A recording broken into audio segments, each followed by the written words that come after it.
মই শ্ৰী অশ্বিনী ৰায় চৰকাৰ ঈশ্বৰৰ নামত শপত লওঁ যে বিধিৰ দ্বাৰা স্থাপিত ভাৰতৰ সংবিধানৰ প্ৰতি মই প্ৰকৃত বিশ্বাস আৰু অনুগত্য পোষণ কৰিম।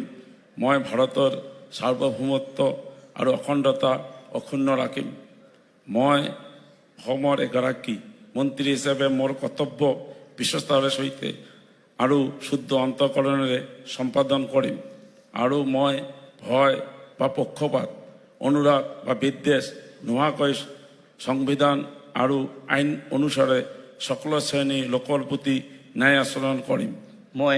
মই অশ্বিনী ৰায় চৰকাৰ ঈশ্বৰৰ নামত শপত লওঁ যে অসমৰ এগৰাকী মন্ত্ৰী হিচাপে মোৰ কৰ্তব্যৰ যথাযথ সম্পাদনৰ বাবে আৱশ্যক হোৱাৰ বাহিৰে মই এনে বিষয় যি অসমৰ এগৰাকী মন্ত্ৰী হিচাপে মোৰ বিবেচনাৰ বাবে অনা হ'ব বা মোৰ জ্ঞাত হ'ব তেনে বিষয়ে মই কোনো ব্যক্তি বা ব্যক্তিসমূহৰ ওচৰত প্ৰত্যক্ষ বা পৰোক্ষভাৱে অৱগত বা প্ৰকাশ নকৰিম।